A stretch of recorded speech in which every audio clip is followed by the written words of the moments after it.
My mother-in-law secretly hid my daughter's passport, forcing her to miss the family vacation we'd spent 5 months planning, then told everyone it was a lesson in respect. I didn't argue.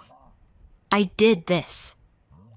3 days later, their lives started to collapse. I didn't expect the worst moment of my year to arrive between a baggage scale and a line of strangers arguing about sunscreen, but that's where it happened. One second I was thinking about boarding groups and seat numbers, and the next, "Mom, they need my passport," Ellie whispered and handed me an empty case. Ellie is my 9-year-old. She's the kind of kid who tries her hardest at everything, even when she's scared, and she was so proud of being responsible for her own passport. She'd been rehearsing this trip for weeks in her head, her big adventure, as she called it. But none of that mattered at the moment her passport case opened like a magician's trick with no punchline. Nothing inside. I blinked, checked again. Nothing. "Mom?" Ellie's voice cracked. "It was in there. I put it in myself. I did." My heart dropped so fast I felt dizzy. Behind us, my mother-in-law, Carol, leaned on her rolling suitcase and stared with the detached interest of someone watching a stranger assemble IKEA furniture incorrectly. Next to her was her husband, George, who looked perpetually inconvenienced by the existence of other people. Somewhere ahead, my sister-in-law, Janelle, Brian's golden, faultless sister, was herding her 2 boys through the security line like they were VIPs at an amusement park. We were flying to Cancun. International flight. Passport required. My stomach was already braced for airport chaos. I hadn't planned on bracing for this. "We'll find it," I told Ellie, even though the words tasted like a lie. We emptied her backpack. No passport. Checked her jacket. No passport. Checked my own purse, even though I knew damn well it wasn't there. The airline agent gave us a sympathetic smile that made everything worse. "I'm sorry," she said quietly, "but without a passport, she cannot be checked in." Ellie's face fell apart. One second she was fighting tears, the next they flooded out like a dam breaking.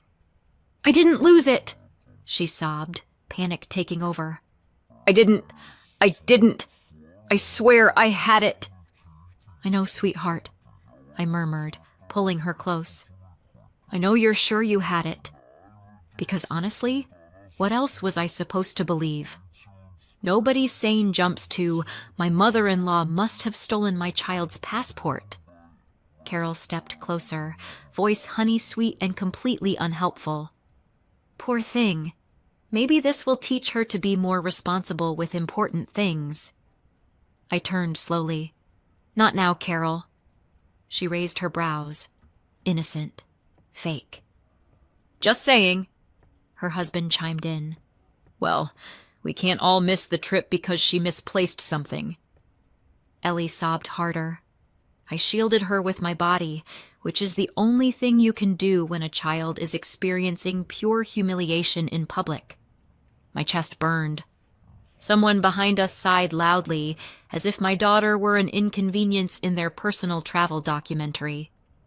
The agent cleared her throat again. "If the rest of your family needs to continue checking in, they can step to the side." Of course they could. Of course the world would spin on. Carol spoke first. "I mean, Anna, you shouldn't let this ruin your trip. You paid for your seat. Brian can pick her up after work." "I'm not leaving my daughter here alone," I said.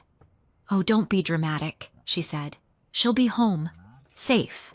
It's not the end of the world." To Ellie, choking on tears, it absolutely was. I straightened. "I'm taking her home." Carol blinked like that was a surprising choice.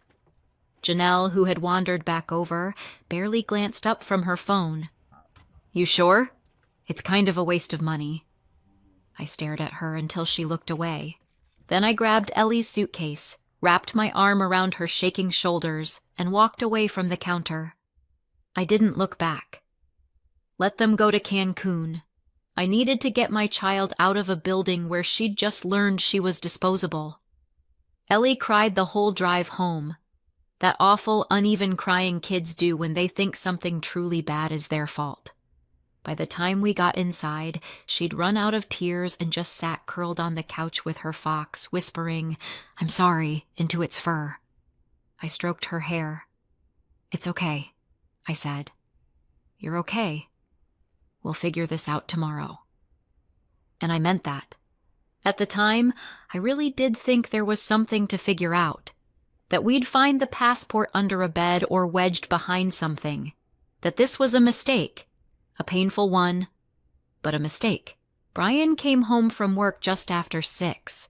I'd texted him earlier that something happened at the airport, but not the details. He walked in looking worried, not shocked, until he saw Ellie curled on the couch with her fox. "What happened?" I told him. "Passport missing. Ellie melting down." "We didn't go. Everyone else did." He looked gutted. He hugged Ellie gently. She could only tolerate brief, light pressure, and she immediately started crying again. "It's okay," he murmured. "We're going to fix it." Fix it how? We didn't know yet, but parents lie the way surgeons use clamps, strategically, to prevent bleeding. We ordered takeout. Ellie barely touched hers. She fell asleep on the couch before 8 p.m., clutching her fox like it was keeping her on the planet. I tucked her in, came back to the living room, sat next to Brian and scrolled my phone like I was looking for answers in a digital void. That's when the photo came in. Group chat, sent by Janelle's 10-year-old son. Sweet kid. Too sweet to know he'd just dropped a grenade into our house. The photo showed Ellie's passport, closed, intact, unmistakably hers, sitting on a patterned blanket. The message read, "Look what I found. It was with Grandma's stuff. She must have packed it by accident." I stopped breathing. Brian leaned over my shoulder. "Is that—" "Yes," I whispered. "It is." We sat there in silence, staring at the screen, waiting for some explanation to magically appear. It didn't. Brian stood. "We're calling her." He put the phone on speaker. Carol answered immediately. "Hi, honey. Are you coming tomorrow? It's beautiful here. You should—" "Mom," Brian said, voice tight. "Why was Ellie's passport with your things?" A beat of silence, then a sigh. Not guilty. Not confused. Annoyed.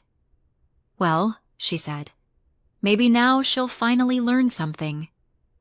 My fingers curled into fists. Brian frowned at the phone. "Learn what? What are you talking about?" "She knows exactly what she did," Carol said. I cut in. "No, she doesn't. Spell it out." "You two coddle her," Carol snapped. "She thinks she can act however she wants and still get rewarded. She needed consequences." Brian's voice tightened. "Consequences for what, Mom? What did she do?" Carol's answer was a slap. "She refused to hug me, again, and I won't tolerate disrespect from a child." She knew Ellie has a small touch sensitivity issue. Nothing dramatic, just something we'd explained countless times, and she ignored it anyway. Ellie slept in the next room, unaware that a woman claiming to love her had sabotaged her world over a simple boundary. In that moment, something shifted inside me. Not anger, something sharper. A clarity that felt like snapping glass. Carol had no idea what she'd unleashed, but she was going to find out. This didn't start at the airport. What Carol did that morning, sabotaging a child over a hug, wasn't a glitch in her wiring. It was the loudest version of something she'd been rehearsing for decades. I just didn't recognize the pattern fast enough, mostly because I walked into her family believing people mean well until proven otherwise. That illusion died the day I met her. Brian and I had been dating long enough that meeting his parents felt like unlocking a new level of adulthood. I was excited, nervous, hopeful, all the normal things. He didn't warn me with anything dramatic. He didn't dare criticize his family out loud. But he did say one thing on the drive over. Just don't judge them too quickly. My family warms up slowly. That was his gentle way of saying brace yourself without actually saying brace yourself. I should have asked more questions. We got there. Carol and George opened the door. Well, they opened it, but welcomed would be a generous verb. Carol beamed at her daughter, Janelle, who just happened to already be there, like she'd been layered onto the couch for decoration. She launched into a monologue about Janelle's promotion, Janelle's haircut, Janelle's stress levels, Janelle's casserole recipe. I wasn't sure she even registered my name. I could have introduced myself as a folding chair, and she would have reacted the same. George gave me a limp handshake and immediately pivoted to asking Brian if he'd rotated his tires lately. I stood there like an unpaid intern at someone else's family reunion. I kept waiting for someone, anyone, to ask me something simple like, "So how did you two meet?" Nope. They didn't care. They had their own solar system, and I was not a planet. I was space debris. The whole night felt like watching a group performance I didn't get a script for. Carol lit up for every syllable that fell out of Janelle's mouth. When Brian talked, she nodded politely out of muscle memory and then redirected attention back to her star attraction. And Brian? The way he shrank, shoulders in, voice softer. He turned into a background character in his own family, and I didn't understand why. Not then. Later, much later, when we were engaged and already planning Ellie's nursery, I asked him about it. "Did you always feel like that?" I said. "Like you're waiting for permission to speak?" He shrugged the way people do when they've carried something so long it blends into their spine. "It's just how things were. Nothing bad." But then came the stories, quietly, hesitantly, like he wasn't sure he was allowed to tell them. How Janelle got every privilege because she was sensitive and needed it more. How he was the easy one who didn't deserve special things because he didn't fuss. How once, when their parents could only afford one ticket to a big event, Carol told him, "She'll appreciate it more. You understand, right?" He was 8. He stayed home mowing the lawn. He told me that story like it was funny, like it happened to someone else. But I could see the old bruise behind his eyes. That bruise explained a lot, especially why he still defaulted to protecting Carol's feelings over his own. It also explained how Carol got away with inching deeper and deeper into our lives financially without Brian realizing he could say no. It started small. "Can you spot us the electric bill?" "Just this month." "Your dad's prescription is expensive. Could you help?" "We're a little behind on rent." Then it grew. Their phone lines on our plan. A credit card for emergencies that somehow included weekly takeout. Brian co-signing Janelle's husband's car loan because family helps family. And then came the grand finale. The condo. Carol and George complained about their rental for years. The neighbors, the noise, the rising rent. How they were too old to keep moving every few years. Carol had a flair for tragic monologues.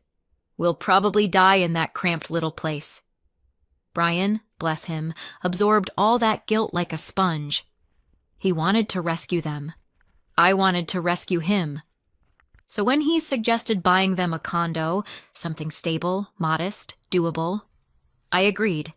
We found a 2-bedroom unit around $300,000, monthly mortgage about $1,700, fees about $300. And guess who paid almost every cent? Brian. Because Carol and George weren't liquid that month. Or the next month. Or ever again, apparently. On move-in day, Carol didn't brag that Brian bought them a home. No, she bragged about the plant Janelle brought for their kitchen window. "This family would fall apart without her," she said. Brian carried boxes for 4 hours. She didn't thank him once. That was the day I realized. Carol doesn't love people. She loves leverage. But that didn't become dangerous until Ellie was born. Ellie was different from the start. Smart, sensitive, observant. She felt things deeply and quickly, and when certain sensations overwhelmed her, crowded rooms, raised voices, tight hugs, her whole system would short-circuit. We learned how to help her through it. Slow breathing, clear options, the rule we repeated 100 times. You can say no thank you. Your body is yours. Brian embraced that immediately, because deep down, he'd never been allowed to say no to anything. Carol, meanwhile, treated Ellie's boundaries like a personal insult. If Ellie flinched away from a hug, Carol's face tightened. If Ellie said no thank you, Carol said, "Kids today have no manners." If Ellie forced herself to accept the hug anyway, because yes, she sometimes did, Carol would beam at the other grandkids like, "See, this is how it should be." The boys got effortless affection. Ellie got performance expectations. I didn't understand how far Carol would take that until she took Ellie's passport. Brian didn't either. When he found out about the refused hug, the real reason Carol punished Ellie, his face changed. Not anger. Something older. Something cracked. He said quietly, "She made me apologize for things like that my whole life." He looked down the hall toward Ellie's room. "I can't believe she did it to her," he whispered. No anger yet. Just grief. And then something else surfaced. Resolve. "She's not doing this again," he said. "She's not doing to our daughter what she did to me." His voice didn't rise. It didn't need to. It was the calm you hear right before a storm hits. And Carol had no idea what kind of storm she'd just invited. The next morning, we didn't talk. We didn't plan. We didn't analyze. We just started cutting. It was almost automatic, like our bodies knew what to do before our brains caught up. Maybe that's what survival looks like in a family like ours. Not screaming, not crying, just finally reaching for the off switch. The first thing to go was the credit card Carol used like it was her birthright. Brian opened the banking app, entered the security code, and said, "Removing authorized users." Click. Carol. Gone. George. Gone. Janelle. Gone. I swear the house felt lighter. Then the phone plan. 2 lines, his parents. Sat there on the account like squatters. He clicked remove line for both without hesitation. A little pop-up asked, "Are you sure you want to disconnect service?" "Yes," he said, almost to himself. Click. Then came the money transfers. Months, years, whole seasons of, "We're a little short. Just until Friday. You know we'd do the same for you." All of it sitting right there in our transaction history like a museum exhibit of bad boundaries. He canceled the automatic payment, deleted the shortcut, closed the window. No ceremony, just the soft tap of a finger saying, "We're done." While he did that, I typed up the email. I kept it short because I didn't have the emotional bandwidth for poetry. We will no longer be providing financial support of any kind. The condo will be sold. You have 60 days to arrange new housing. There will be no unsupervised contact with Ellie moving forward. This decision is final. I didn't write, "You hurt our child." I didn't write, "You lied, you manipulated, you humiliated her." I didn't write, "You stole her passport to punish a 9-year-old with a sensory disorder." They knew what they did. I pressed send. I didn't feel triumphant. I didn't feel guilty. I just felt steady, for the first time in years. Then Brian closed his laptop, picked up his phone, and called the realtor. No commentary, no explanations, no context. "Hi," he said. "We're ready to sell the condo." The words hung in the kitchen like a door slamming shut. The realtor asked follow-up questions. He answered them in a voice I hadn't heard from him before. Calm, decisive, resolute. When he hung up, he didn't look relieved. He looked like a man who had finally stopped bleeding. For about 6 hours, the world was quiet. It didn't last. The first message arrived at 4:17 p.m. from Carol. The hotel says the card isn't working. Fix it. Then, from Janelle. What did you do? We're stuck at the desk. Then another from Carol. My phone is saying service will end? What have you done then? The last one for the moment. Why is a realtor contacting us about showings? What have you done? No mention of Ellie. No, how is she? No, we shouldn't have done that. No, we're sorry. Just panic because their perks disappeared. Brian stared at the screen for a second, then laughed the smallest, sharpest laugh. She thinks this is temporary, he said. She thinks everything is temporary, I said, except her entitlement. We didn't answer. Not a word. Let them sit in the silence they'd earned. A few hours after they returned from their trip, our doorbell rang like someone was trying to break in using sound waves alone. 3 sharp rings, then 3 more, then a long, furious one someone held down like a threat. I opened the door just a crack. Carol stood on our porch gripping a wrinkled notice from the realtor as if it personally insulted her. Her face was blotchy from travel and indignation. George hovered behind her, already muttering. Janelle stood with her arms crossed, playing backup singer to her mother's rage. Carol didn't say hello. She threw the paper toward me. What is this? I didn't flinch. A notice. You're selling our home, she shrieked. Brian's home, I said. You lived there. Temporarily. George jabbed a finger. We raised you. You wouldn't have anything without us. Brian stepped beside me, and for once he didn't fold into himself. He didn't apologize. He didn't soften. It's not your home, he said. It's mine. We paid every bill. You treated it like a throne. Carol's mouth twitched. We deserve that place. After everything we've done for you. You stole our daughter's passport, he said. Because she needed discipline, Carol snapped. You let her walk all over you. A child needs to show respect. She said no to a hug, I said. She wasn't disrespectful. She was uncomfortable. Carol scoffed. Oh, please.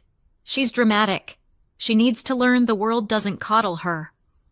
Brian shook his head. You're the only ones who've been coddled here, and that stops now. Janelle stepped forward. You're punishing the whole family because she had a tantrum? She's 9, I said. She's allowed tantrums. You're 41, Janelle. That got a blink. Carol tried one more time to grab control. You will stop this condo nonsense. We are not moving. Brian shook his head. You'll leave when it sells. She stared at him like he'd spoken a language she'd never heard. Then she grabbed the notice, ripped it down the center, and threw it at our feet. There, she said.